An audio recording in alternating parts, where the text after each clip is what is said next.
And Tamil சினிமாவின் உயிர் காதலன் அப்படின்னே சொல்லலாம் எங்கள் உலக நாயகன் கமல்ஹாசன் அவர்களை ஒரு சில வார்த்தைகள் பேச அழைக்கிறோம்.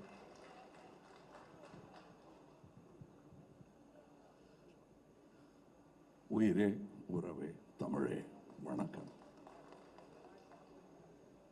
அதாவது உலக சினிமாவில் ஒரு சினிமாவை செய்துவிட்டு அதன் இரண்டாம் முறையாக அதை செய்யும்போது அதே டைரக்டர் அதை இயக்குவது என்பது ரெண்டு பேர் எனக்கு தெரிஞ்சு நடந்திருக்கு.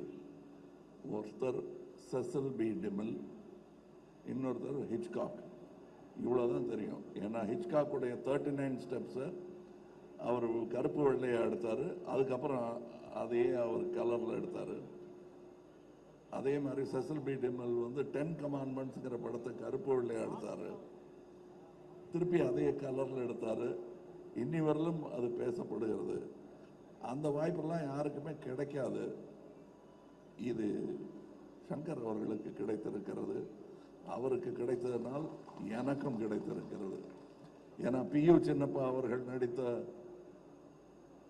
அந்த உத்தமபுத்திரன்ல அதுக்கப்புறம் நடிகர்களை தான் நடித்தார். அவங்க இல்லை.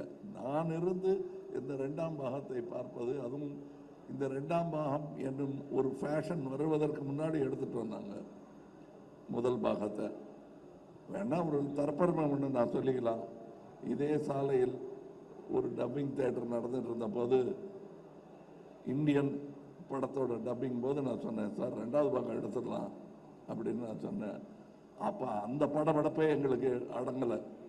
இது எப்படியாவது ரிலீஸ் பண்ணோன்னு. அப்போ நல்லா தான் இருக்குது சார், இப்போ அதை பற்றி பேசாதீங்க சார்ங்கிற லெவலில் அவருடைய மனம் இருந்தது. ஆனால் முக்கியமாக இந்த 2ஆம் பாகம் எடுப்பதற்கு கருவை எங்களுக்கு இன்றும் கொடுத்து கொண்டிருக்கும் அரசியலுக்கு நன்றி. ஏன்னா இந்த கரப்ஷன் இன்னும் அதிகமானதுனால தான் இந்தியன் தாத்தாவுடைய 2ஆம் வருகைக்கு ஒரு பெரிய அர்த்தமே இருக்கிறது உங்கள் மத்தியில். அந்த அவர்களுக்கும் இது நல்லவங்க கெட்டவங்க எல்லாருக்கும் நன்றி சொல்கிற ஒரு விஷயம்.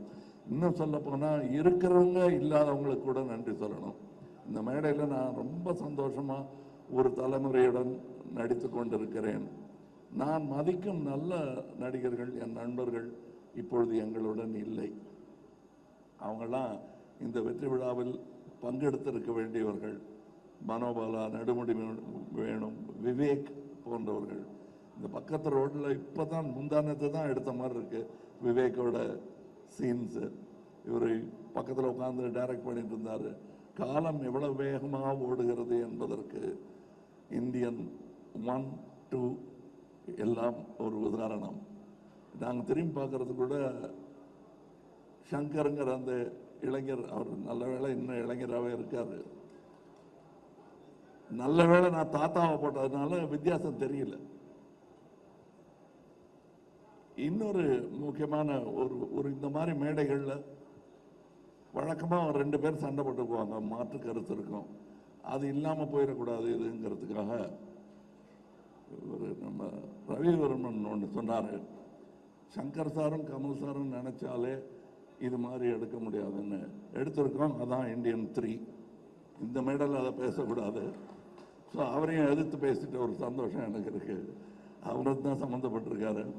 இதில் இருக்கிற எல்லாருக்கும் ஒவ்வொருத்தருக்கும் நான் நன்றி சொல்ல ஆரம்பித்தேன்னா, நாங்கள் பாம்பே போகிறதா இருக்கோம் அடுத்த விழாவுக்கு. அது ரத்து செய்ய வேண்டியிருக்கும். இப்போ டைரக்டரே சொல்லிட்டாரு குணால் அவர்களை பற்றி. குணால் அவர்களை நான் சந்திச்சே 10 வருஷம் ஆச்சுன்னு சொன்னால் 10 மேலே ஆயிடுச்சு. எனக்கே ஆச்சரியமாக இருக்கு. விஸ்வரூபத்தும் போது நான் அவரை சந்தித்தேன், அதில் வேலை செஞ்சார்.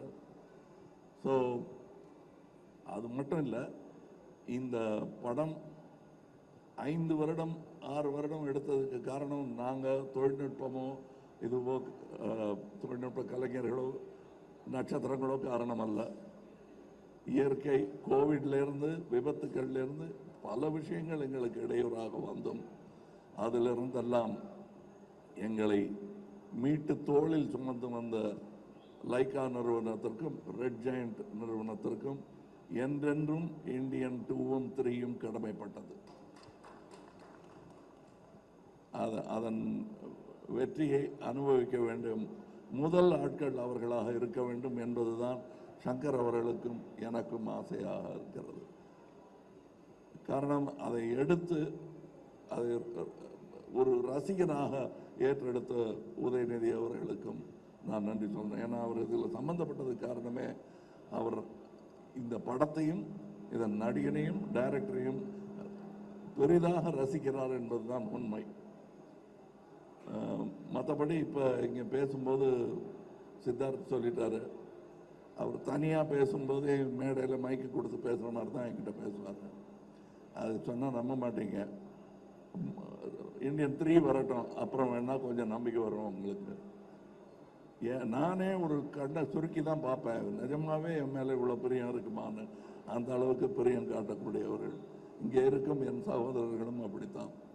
இதில் இந்த 100%ன்னு சொன்னார் இல்லையா டைரக்டர், அது எப்படி 100% கொடுக்க முடியுங்கிறத கற்றுக்க வேண்டிய ஒரு ஆள் அனிருத்துன்னு நினைக்கிறேன். ஏன்னா என்னால் ஒரு அளவுக்கு மேலே கேட்டாங்கன்னா, சார் என்னால் முடிஞ்சது பண்ணியிருக்கேன் அப்படின்னு சொல்ல தோணும்.